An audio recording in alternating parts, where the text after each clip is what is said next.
What's going on? This is your humble host, Jamal Baraka from GT Media Reviews, sometimes affiliated with Planet EJOBN. It is Thursday afternoon, beautiful day in Detroit, and hopefully it's nice wherever you are. I know the weather is all over the place this winter because of global warming and normal or earth practices and stuff like that. But last night I was on a podcast with Planet EJOBN, and one of the questions that got brought up to me was why I boycotted Marvel. And there's a lot of practices at Marvel that I really can't get with because for a variety of reasons. It's not just one reason why I boycotted Marvel, but there's a couple things that I don't like with the company that I feel really exploit the fan base, a dwindling fan base that follow comics weekly. The main problem I have with Marvel are the overpriced comics. So you have overpriced comics, $4 and up, which is basically the industry standard. And then you have a large variety of variant covers that are released every week. Whenever you get a new series, you got 5 to 10 new variant covers. And then you have pricing that's just way above and beyond the standard pricing. So this particular article highlights $8 X-Men comics. And the question is, are they good value per page? And this is a statement that Kelly Thompson, the writer of X-Men, responded to on Twitter. We'll get into it. We're going to get into this article. I'll highlight the key points, but I'll just read it to you. I don't have anything to do right now. And I'm doing this because I'm your friend. So, it says, this article is by Jude Terror. I don't really follow Bleeding Cool that closely, but I actually agree with some of the points that are made here. This isn't like a crap show. I really don't like this website because of the ads that keep popping up. And once I get my website up and running and 100%, we're probably not going to go this route. I don't like I understand that these websites have to make some money, make ad revenue or whatever, but there's too many pop-up ads on these sites. It's ridiculous.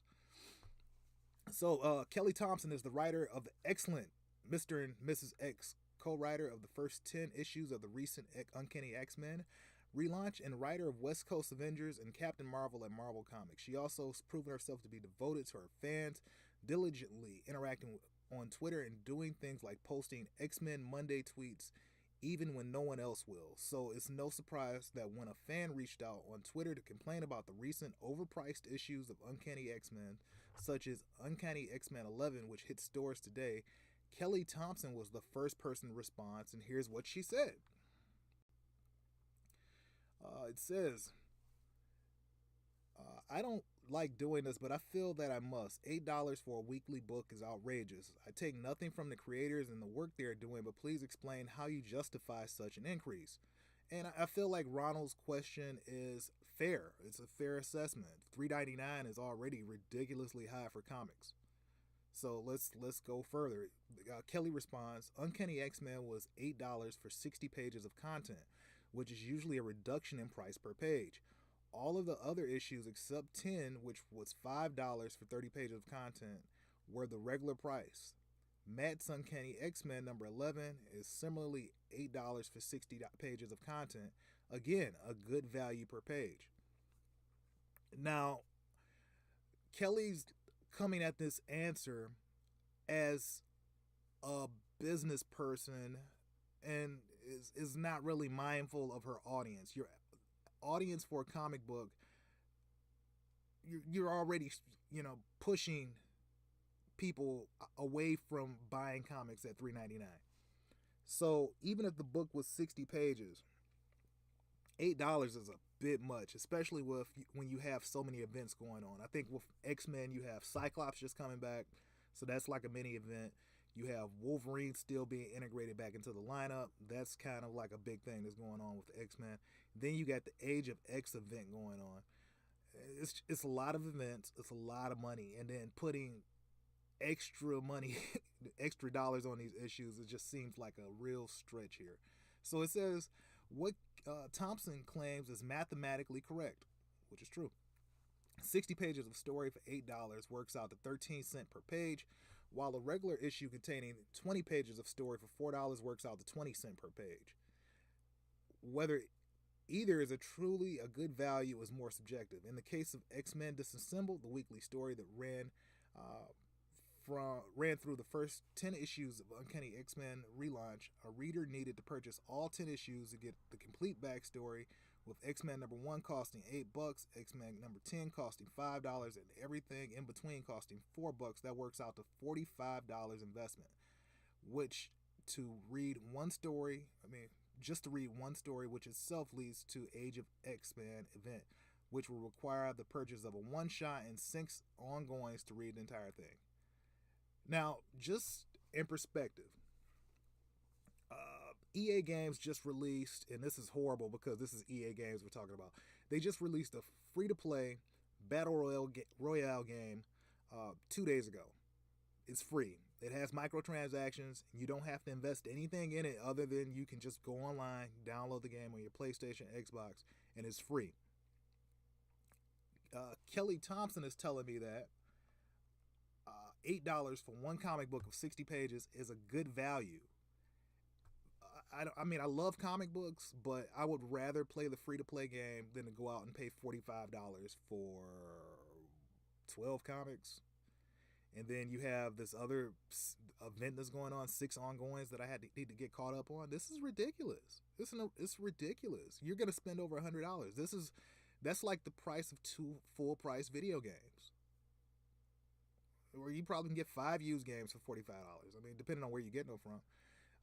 It says, what else could you get for that price? $45 could easily buy you 2 brand new hardcover novels, 4 to 5 paperback novels, a full-length video game, but not right after release, 2 to 3 recent Blu-ray movies. You could also fund 4 months of a Netflix or Hulu subscription, offering unlimited binge watching for countless hours of movies, TV shows, 4 months of Marvel Unlimited, and access to 20,000 recent and classic comic books. You could also get an all-day pass to many theme parks for that price or less. Any of these products will likely provide a better value per entertainment minute if one assumes that reading a comic book takes no more than a minute each.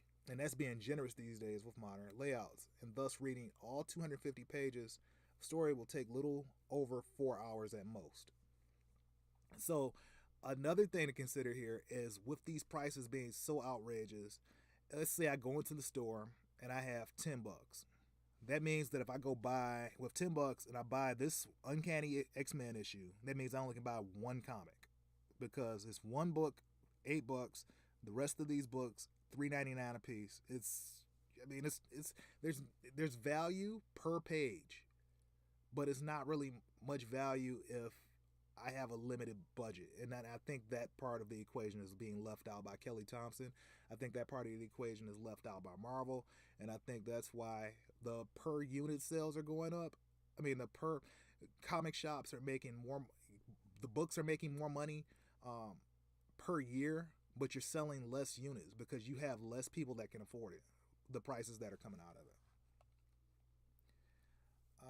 It says, the continuing story in Uncanny X-Men, at least judging by the page count on Amazon's trade paperback listing, consists of 5 issues published bi-weekly. The first is, again, $8, and the subsequent 4 issues will presumably cost $4 a piece. That's $24 for a single 120-page story, which will take you roughly 2 hours to read. Could you get more hours of entertainment for $24? You probably could. Of course, it's hard to put a price on the intrinsic value of building and maintaining a comic book collection, the sense of community that comes along with it, and the value of rereading the issues months or years later with the new context of additional stories added on. But also true that double or quadruple shipping comics at even $4 per page does raise the barrier of entry to the community, something that doesn't just hurt readers but the entire comic book industry itself. When a comic book series is a regular budgetary concern rather than an impulse buy, it's less likely that new readers will try them out to become new comic fans. But Thompson isn't aware of any of this, nor does, as she points out, is under any of her control or the control of any of the creators who actually make the books. Comic book creators produce stories and art, but the venue for that art is mass-produced consumer products whose rights are owned by Disney and Warner Brothers. Comic book creators are both irreplaceable creative geniuses and expendable cogs in the machine simultaneously, and thus we must apologize for using her tweets as a launching pad for this rat. We acknowledge that none of this is in her control or the control of other creators who work at Marvel, and we do appreciate the stories they tell with our favorite characters within we find we're involved in a deeply flawed system. So I'm not gonna read the rest of the article. There's a little bit more going on, but I think that pretty much illustrates the point here. I don't know whose fault it is. I just know that comic books cost too much. And I know that Kelly Thompson has a job. She wants her book to sell. And I appreciate her going on Twitter and promoting her book and promoting comic books. The problem is there's got to be another system here. So if I think that if Marvel is producing all of these different events, one way they can get around this is produce some of these books in newsprint. The big books, the big, like the alphas or the 48-page book, the 60-page books, those can be $8. But the tie-in comics, they need to be less expensive. So like, okay, you do newsprint, you sell this book for $1.50, $2, and it's a regular comic, and the fans, the readers can get the entire line for like a half fraction of the cost.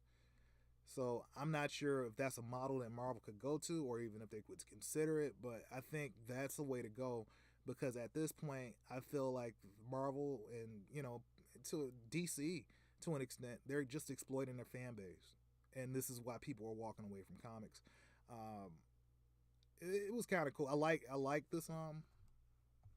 This is a fair and balanced article by Jude Terror. This is a guy I'm probably going to be looking to see more from. But I'm not a fan of this. I feel like this is why I don't read Marvel comics, and it's like this is why Marvel is in my crosshairs. I complain about them all the time. I rarely pick up a Marvel book. I'm reading Killmonger right now, and after that, I think the next Marvel book I'm probably gonna buy is gonna be the Marvels relaunch, and that's just because Marvels is like my favorite miniseries. But as far as like this $8 X-Men book, it's trash. I'm never gonna read it. Another unspoken consequence of these comics being so high is that you have piracy. The piracy is ridiculous out here. And any book that you're looking for online, you can find that can be pirated and easily. So it's like, even if the book came out yesterday and we're looking for, let's say, a new comic, we're looking for this book online, you can buy this same book. I mean, you can not necessarily buy it, but you can find the same book for free online, really easy. So there's got to be another way. There's got to be another way to bring these costs down. I'm not sure what that is, but Marvel needs to figure it out. This is Jamal Baraka for Garbage Tier. I won't hold you up anymore. I'll probably make another video today. I just read 2 great books from DC. Justice League number 17 came out, and it's amazing with Martian Manhunter and Lex Luthor doing a team up. And then I had a book in my stack for the past couple weeks, Green Lantern number 3. That's another amazing book by Grant Morrison and Liam Sharp. I may do a video reviewing both of those books at the same time. But there's good books out there. I'm just, even if this Uncanny X-Men book was great, I still wouldn't read it just because of the price. There's no reason for an $8 comic book unless it's a trade paperback or a graphic novel or something. I mean, I hate to keep the video going. You can go to Walmart right now and buy a 100-page giant for $4, $4 or $5. Okay, these are reprints, but you can go buy a 100-page comic book right now from DC Comics for $100. I mean, for $4, $4 or $5. The idea that you can get a 60-page comic for $8, single issue, is ridiculous, and I don't care what the page count is. This is GT Media Reviews. You can subscribe to my YouTube channel. You can follow me on Facebook, Twitter, Tumblr, at GT Media Reviews, or look me up at Jamal is Trash. I'm pretty much anywhere that you want to be. And have a good day. I appreciate you stopping by and spending time with me. I know this was a kind of a rambly video, me just reading an article, but if I got time, you got time, or I just appreciate you spending some of that time with me.